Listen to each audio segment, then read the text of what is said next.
नमस्कार दोस्तों, हमारे YouTube चैनल पे आपका स्वागत है। कैसे हैं आप? आई होप बढ़िया होंगे, मस्त होंगे। तो देखिए दोस्तों, आज जो टॉपिक लेके आए हैं वो बक कन्वर्टर का टॉपिक है कि जो मेरे हाथ में जो पीसीबी है वो बक कन्वर्टर है, जो कि ज़्यादा वोल्टेज को कम वोल्टेज में कन्वर्ट करके देता है। ऐसे ही क्या होता है कि एक बूस्ट कन्वर्टर भी होता है जो कम को ज़्यादा में बना के देता है। तो उस पर भी आगे की वीडियो में बात करेंगे, लेकिन आज का जो टॉपिक है हमारा वो बक कन्वर्टर है कि ज़्यादा वोल्ट को कम वोल्ट में कैसे कन्वर्ट करते हैं। इसके बारे में आज के वीडियो में हम चर्चा करेंगे। इससे पहले यदि आपने हमारे चैनल को सब्सक्राइब नहीं किया है तो सब्सक्राइब कर दीजिए और लाइक शेयर भी ज़रूर कर दीजिए। और जो इलेक्ट्रॉनिक्स है, डीवीआर है और एसएमपीएस वगैरह के हमारे कोर्सेज भी हैं जो कि बहुत ही सस्ती प्राइस पे हैं। यदि आप वो परचेज़ करना चाहते हैं तो डिस्क्रिप्शन में लिंक है, वहाँ से आप परचेज़ कर सकते हैं। तो देखिए दोस्तों, अब बात करते हैं कि ये बक कन्वर्टर क्या होता है। जैसे कि यहाँ पे आपको दिख रहा होगा कि ये 7805 आईसी है, ऐसे ही 7812 आता है, 7815 आता है। इसका काम भी सेम ऐसा ही है।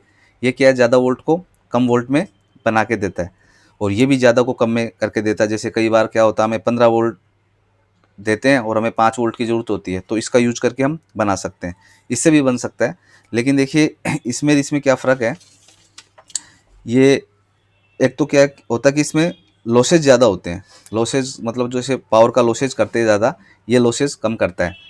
और सेकंड चीज़ क्या होता है कि ये हीट होता है, इस पर हीट सिंक भी हमें लगानी होती है, फिर भी क्या होता है, ये हीट होता है। और ये जो सर्किट है, ये हीट वगैरह की प्रॉब्लम इसके अंदर नहीं होती है। तो बहुत सारे फ़ायदे हैं इसके अंदर, इसलिए हमें बक कन्वर्टर का यूज़ करते हैं। अब देखिए, आज के वीडियो में ये समझेंगे कि ये बक कन्वर्टर जो होता है वो कैसे काम करता है और ये कौन कौन से कंपोनेंट इसमें लगे होते हैं, वो यहाँ पे फिजिकली जो हमारे पास ये सर्किट है इसके अंदर देखेंगे। ठीक है, तो अभी बात करते हैं हम कि ये बक कन्वर्टर कैसे काम करता है। ये जो बक कन्वर्टर होता है वो हमारा जो डेस्कटॉप का मदरबोर्ड है या लैपटॉप का मदरबोर्ड है, या पहले हमने जैसे डीवीआर वगैरह के भी कई वीडियो बनाए हैं, उसमें इसका यूज़ करके बताया है। तो इलेक्ट्रॉनिक्स रिपेयरिंग के अंदर इसका बहुत ही ज़्यादा यूज़ है। तो आपको बक कन्वर्टर का सर्किट जरूर समझ में आना चाहिए। इससे क्या होगा कि बक कन्वर्टर आप समझ जाएंगे तो मदरबोर्ड वगैरह रिपेयर करने में बहुत ही ईजी होगा। तो ध्यान से आपको शुरू से लेकर लास्ट तक ये वीडियो बिना स्किप किए हुए देखना है, तभी आपके बक कन्वर्टर का सर्किट समझ में आएगा। तो देखिए, बक कन्वर्टर में जो मेन कंपोनेंट होता है वो क्या होता है, एक मॉसफेट होता है और एक आईसी होती है। तो देखिए इस तरीके से मैं यहाँ पे एक बना देता हूँ जो सर्किट है। देखिए यहाँ पे एक मॉसफेट है। अब देखिए एक एग्जांपल मैं देके बताता हूँ आपको। जैसे सपोज कीजिए मेरे पास जो इनपुट है वो 30 वोल्ट है। 30 वोल्ट मेरे पास इनपुट है और इसको मेरे को कन्वर्ट करना है, एग्जांपल जैसे 5 वोल्ट में, ये 10 वोल्ट में। ठीक है, तो ये कैसे कन्वर्ट करेगा, कैसे काम करता है, ये हम बात करते हैं।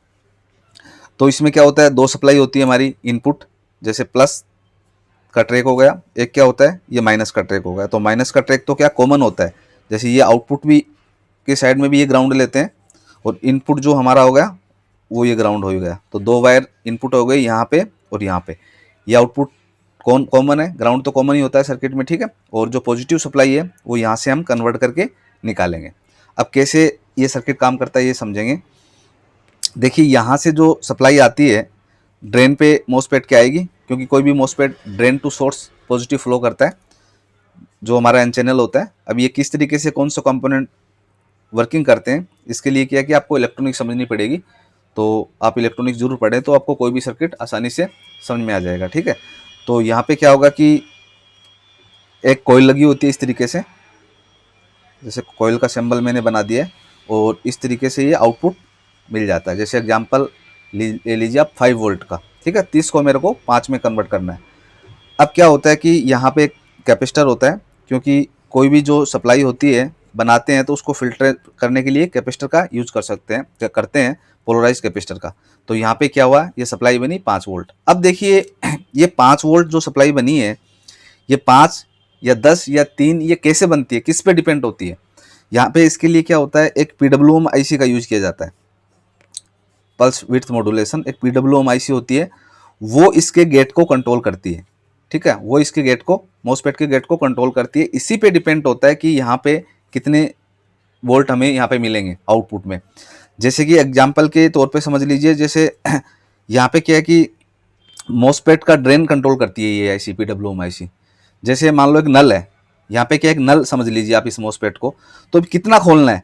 जैसे मान लो ज़्यादा पानी चाहिए तो ज़्यादा खोलेंगे तो यहाँ पे ज़्यादा पानी आएगा। तो कहने का मतलब इसको ज़्यादा टाइम के लिए ऑन रखेंगे तो ज़्यादा वोल्ट आएंगे, और कम टाइम के लिए इसको क्या करेंगे, ऑन करेंगे तो यहाँ पे कम वोल्ट आएंगे।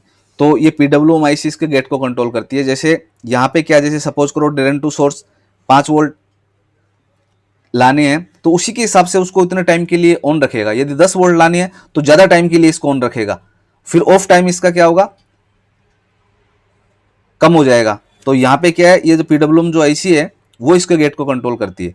और ये जो कोयल हमारी, ये क्या करती है, जैसे ही ड्रेन टू सोर्स यहाँ पे सप्लाई आती है तो इस पर मैग्नेटिक फील्ड बनता है। और मैग्नेटिक फील्ड बनने के कारण क्या होता है, इसका देखिए दो काम होते हैं। एक तो क्या होता है, जैसे मैग्नेटिक फील्ड बनेगा तो ऑफ टाइम जब रहता है, मोसपेट का ऑफ टाइम रहता है, तो यहाँ पे सप्लाई ड्रॉप थोड़ी होती है, यहाँ पे तो 5 वोल्ट मिलते रहेंगे, या 10 वोल्ट आउटपुट में हम ले रहे हैं तो 10 वोल्ट मिलते रहेंगे। तो उस टाइम क्या है, मैग्नेटिक फील्ड जो बना हुआ होता है वहाँ वो वोल्टेज ये कोयल बना के यहाँ पे रखती है। अब जैसे ही क्या है वापस ही ऑन होता है तो ड्रेन टू सोर्स दोबारा वोल्टेज आते हैं। तो ये क्या है कि जो कोयल का बहुत ही इंपॉर्टेंट रोल होता है, और एज ए कैपेसिटर की तरह वर्किंग करने लग जाती है, एज ए फिल्टर की तरह भी ये काम करती है। तो ये कोयल का ही बहुत इंपॉर्टेंट रोल होता है यहाँ पे, जो कि मोसपेट के सोर्स से कनेक्ट होती है। अब देखिए यहाँ पे क्या होता है, एक जो डायोड लगा हुआ होता है यहाँ पे इस तरीके से। डायोड क्या होता है, ये प्रोटेक्शन के लिए लगाया होता है, मोसपेट के प्रोटेक्शन के लिए। क्योंकि जैसे ही क्या होगा मैग्नेटिक फील्ड बनेगा तो ये सोर्स पे सप्लाई क्या है, बैक मारेगा ये कोयल। तो उससे क्या होगा, फिर ये मोसपेट ऑन होगा ड्रेन टू सोर्स, तो यहाँ पे पॉजिटिव भी आ जाएगी, इधर से भी आ जाएगी, तो ये खराब होने का डर रहता है मोसपेट का। तो इसलिए क्या होगा, यहाँ से ये डायोड क्या करेगा, cathode to anode negative flow कर देगा, इधर ये सप्लाई चली जाएगी, जो नेगेटिव पल्सेज बनेगी वो इधर नेगेटिव के ट्रैक में मिल जाएगी। तो एज ए क्या हुआ है, प्रोटेक्शन के लिए ये डायोड होता है, यहाँ पे इसके सोर्स पे लगा हुआ होता है। इसके अलावा देखिए अब इसकी फीडबैक कैसे मिलता है। अब यहाँ पे कितने वोल्ट बनने हैं, 5 बनना है या 10 बनना है। कहने का मतलब ये जैसे ही इस पीडब्ल्यूएम को फीडबैक मिलेगा तब उसी हिसाब से इसका ऑन टाइम और ऑफ टाइम की जो साइकिल्स होती है वो निर्धारित होती है। जैसे कितनी देर के लिए इसको ऑन रखना है, कितनी देर के लिए इसको ऑफ रखना है, वो इस फीडबैक पे डिपेंड होता है। और फीडबैक कहाँ से मिलेगा, फीडबैक जो हमारा आउटपुट है वहां से ही आएगा। देखिए इस तरीके से एक रेजिस्टेंस लगा हुआ मिलेगा आपको, हाँ। तो यहाँ से एक रेजिस्टेंस और एक जो नेगेटिव ट्रैक हमारा, यहाँ से एक रेजिस्टेंस लगा हुआ होता है। और ये रेजिस्टेंस होता है, ये प्रीसेट टाइप का होता है। कहने का मतलब इसकी वैल्यू हम कम और ज़्यादा कर सकते हैं। कम और ज़्यादा इसकी वैल्यू करेंगे तभी यहाँ पे आउटपुट वोल्टेज कम ज़्यादा होगा। यहाँ पे देखिए जो वोल्ट बनता है वो 2.5 वोल्ट बनता है। इस जो जो ये कॉमन पॉइंट है, यहाँ पे एक नेगेटिव से रेजिस्टेंस लगा हुआ है, एक पॉजिटिव से लगा हुआ है। तो ये फीडबैक होता है इसी का, उसको क्या चाहिए हमें, 2.5 वोल्ट चाहिए। तब ये ऐसी क्या करती है, यहाँ पे गेट को उसी के हिसाब से कंट्रोल करती है। तो यहाँ पे क्या एक प्रीसेट लगा हुआ होता है, इसको हम जैसे ही उसकी वैल्यू कम ज़्यादा करेंगे उसी हिसाब से उसके वोल्टेज भी कम ज़्यादा होंगे। तो ये जो हमारा बक कन्वर्टर है इस तरीके का है कि हम इसको 5, 7, 8, 10, 15 ऐसे ऐसे इसको प्रीसेट को घुमा के सेट कर सकते हैं। ठीक है, तो यहाँ पे ये प्रीसेट हो गया। इसके अलावा क्या होता है, एक इसमें लोड रेजिस्टेंस होता है जो कि लोड पे लगाया जाता है, यहाँ पे लोड रेजिस्टेंस। तो इस तरीके का क्या होता है दोस्तों, ये सर्किट बना हुआ होता है हमारा जो बक कन्वर्टर का है। तो आपको बस ये मोटा मोटा ये ध्यान रखना होता है भाई, ज़्यादा कंफ्यूज भी नहीं होना है। तो ये मोसपेट और इस जो पीडब्ल्यूएम आईसी है इसका मेन रोल होता है। तो इसको कितनी देर के लिए ऑन करना है, कितनी देर के लिए ऑफ करना है, ये पीडब्ल्यूएम आईसी पे डिपेंड है। पीडब्ल्यूएम आईसी को कहाँ से मिलेगा, ये सिग्नल की कितनी देर के लिए ऑन ऑफ करना है वो यहाँ से जो हमारा आउटपुट है यहाँ से फीडबैक के रूप में मिलता रहेगा। ठीक है, और उसी हिसाब से इसका ऑन टाइम और ऑफ टाइम को ये कंट्रोल करता रहेगा, यहाँ पे हमारे वोल्टेज बनते रहेंगे। तो इस तरीके से क्या है कि मैंने आपको ये आइडिया दिया है कि बक कन्वर्टर कैसे वर्किंग करता है। और अब मैं आपको इस जो सर्किट है मेरे पास इसमें दिखाता हूँ कि कौन कौन से कंपोनेंट कहाँ कहाँ लगे हुए हैं, जैसे कि मैंने ये सर्किट में बताया है।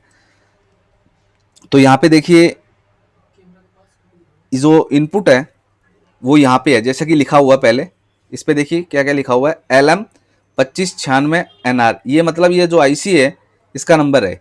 ठीक है, और ये क्या हमारा इनपुट है 2 पॉइंट। जैसे कि मैंने यहाँ पे 30 वोल्ट दिया है, तो आपके पास 25 वोल्ट है तो 25 वोल्ट देंगे आप, जो भी वोल्ट है वो यहाँ पे नेगेटिव और पॉजिटिव का सिंबल दिया हुआ है, यहाँ पे आप लगाएंगे। और आउटपुट ये कॉमन है, ये कंटिन्यूटी आपस में देंगे। तो एक आउटपुट का यहाँ से ले लेंगे, या लेने की जरूरत नहीं है, ये एक ले लेंगे सर्किट से, एक ही लगाएंगे, एक ही इधर इनपुट में लग गया, और यहाँ से एक वायर और सर्किट में लगा देंगे। तो ये आउटपुट हो गया। जो भी हमें 5 या 12 सेट करना प्रीसेट से, वो यहाँ से मिलते रहेंगे, ठीक है। अब देखिए यहाँ पे जो कैपेसिटर लगाया हुआ है 100 माइक्रोफैराड 50 वोल्ट का, वो यहाँ इनपुट में लगाया हुआ है यहाँ पे। तो यहाँ पे ये लगा दिया इनपुट के टाइम यहाँ पे। अब देखिए इसके बाद में इस सर्किट में क्या है कि जो मोस्फेट और पीडब्ल्यूएम जो आईसी होती है, वो इसी आईसी के अंदर बनी हुई है। और किसी किसी सर्किट में क्या होगा, बक कन्वर्टर में एक अलग से आईसी होगी और एक मोस्फेट अलग से होगा, लेकिन इसके अंदर ये जो इसी 5 पिन की जो आईसी, इसी में दोनों डिजाइन कर दिए गए हैं, ठीक है। तो मोस्फेट भी इसी के अंदर है और ये पीडब्ल्यूएम आईसी भी इसी के अंदर है। और इसके अलावा देखिए ये जो कॉइल है वो हमारी ये कॉइल है, ठीक है। इसके अलावा जो ये डायोड है प्रोटेक्शन के लिए, वो ये डायोड है, ठीक है। ये डायोड है, ये कॉइल है, ये हमारा ये रेजिस्टेंस है प्रीसेट वाला, ठीक है। और एक रेजिस्टेंस यहाँ पे और लगा हुआ छोटा। तो ये जो 1.25 वोल्ट बनाए हुए हैं, वो इस रेजिस्टेंस और प्रीसेट के थ्रू बनाए हैं। प्रीसेट इसलिए लगाया गया है कि आउटपुट हमें चेंज करना होता है, तो प्रीसेट को स्क्रू ड्राइवर से घुमा के हम आउटपुट सेट कर सकते हैं। इसके अलावा जो ये हमारा कैपेसिटर है 220 वोल्टेज 35 वोल्ट का, ठीक है, क्योंकि 35 वोल्ट इसकी मैक्सिमम कैपेसिटी है 30 वोल्ट।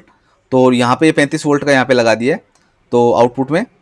तो ये 35 वोल्ट 220 माइक्रोफैराड का कैपेसिटर है। और ये लोड रेजिस्टेंस लगा हुआ है, यहाँ पे एक छोटा रेजिस्टेंस जो लगा हुआ है, और ये एलईडी लगा दी है। जैसे कि इसको ऑन करेंगे तो पावर ऑन इंडिकेशन के लिए एलईडी लगी हुई है। तो इस तरीके से क्या है कि ये सभी जो कंपोनेंट है, 8-10 कंपोनेंट है इसके अंदर, तो मैंने आपको समझा दिया कि कैसे वर्क करता है। और आपको इनपुट और आउटपुट कैसे लेते हैं इसका पता होना चाहिए। यहाँ पे लिखा हुआ है और यहाँ पे भी लिखा हुआ है, इसको समझ के आप इनपुट आउटपुट दे सकते हैं। और यहाँ पे इसको प्रीसेट से सेट कर सकते हैं, क्योंकि जो भी सर्किट्स होते हैं लैपटॉप वगैरह में, डेस्कटॉप में और डीवीआर वगैरह भी हमने वीडियो बनाए हैं, सभी में क्या है कि मोस्टली बक कन्वर्टर का यूज़ होता है। तो ये आपके लिए समझना बहुत ही ज़रूरी है। तो इस कारण से हमने ये वीडियो बनाया। आपको ये वीडियो कैसा लगे ये कमेंट करके हमें ज़रूर बताइए। और मैंने शुरू में भी आपको बताया कि इलेक्ट्रॉनिक से रिलेटेड, क्योंकि यहाँ पे देखिए रेजिस्टेंस, कैपेसिटर वगैरह, ये कॉइल्स वगैरह कैसे काम करती है, मॉसफेट वगैरह, ये ज़रूरी है समझना। आप तभी आप इलेक्ट्रॉनिक्स को समझ पाएंगे या रिपेयरिंग को समझ पाएंगे। तो इसके लिए हमारा कोर्स बनाया हुआ है, जो कि नीचे डिस्क्रिप्शन में लिंक है, वहाँ पे जाके आप परचेस कर सकते हैं। उसमें हमारा इलेक्ट्रॉनिक्स का कोर्स भी है, जो कि बहुत ही सस्ता है, और एसएमपीएस और डीवीआर का कोर्स भी है, वो आप परचेज करके सीख सकते हैं आसानी से।